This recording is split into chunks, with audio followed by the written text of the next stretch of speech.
ఎంత వీక్ అయితే బీజేపీకి అంత లాభం, అంతేనా స్టేట్లో?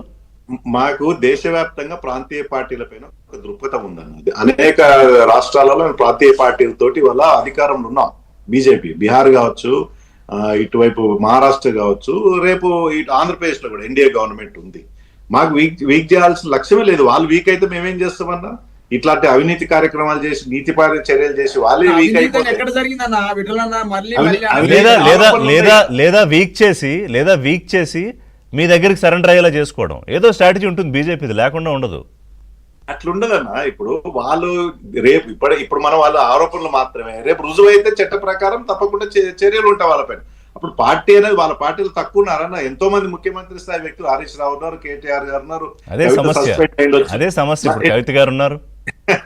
ఇప్పుడు ఒకనో సందర్భంలో సంతోష్ కూడా ముఖ్యమంత్రి అని చెప్పుకున్నారు. అంటే కేసీఆర్ ఎంతమంది ముఖ్యమంత్రులు తయారు చేసుకున్నాడు? అంత ఈజీగా వీక్ అవుతుంది అన్న?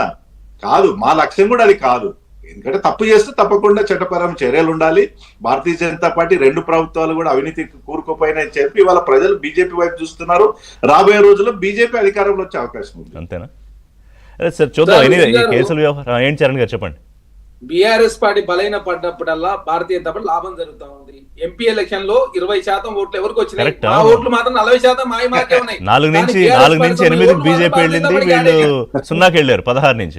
బీఆర్ఎస్ పార్టీ సంబంధించి ఓట్లు భారతీయ జనతా పార్టీ పోతున్నాయి తప్ప కాంగ్రెస్ పార్టీ రావడం లేదు. కాబట్టి కాంగ్రెస్ పార్టీ ఎప్పుడు కూడా బీఆర్ఎస్ పార్టీ బలైన పడాలని. అయితే మీ ఫైట్ కాంగ్రెస్ పార్టీ ఇద్దరితో ఫైట్ సార్, వాళ్ళిద్దరు కలిసి చేస్తారు, విడిగా చేస్తారు అనేది కాలం తేల్చాలి. చూద్దాం ఏం జరుగుతుంది. Thank you very much. సమానత్వంలో ఉన్నాం. చట్టం అనేది అందరికి ఒకే విధంగా ఉండాలని చెప్పి కోరుకుంటా ఉన్నాం తప్ప చట్టాల మూలంగా కాంగ్రెస్ ప్రభుత్వం చేయడం లేదు. చాలా స్పష్టం. రాజకీయ కక్షలు తావలేదు. బీఆర్ఎస్ మీరే కాపాడుతున్నారు చరణ్ భాయ్.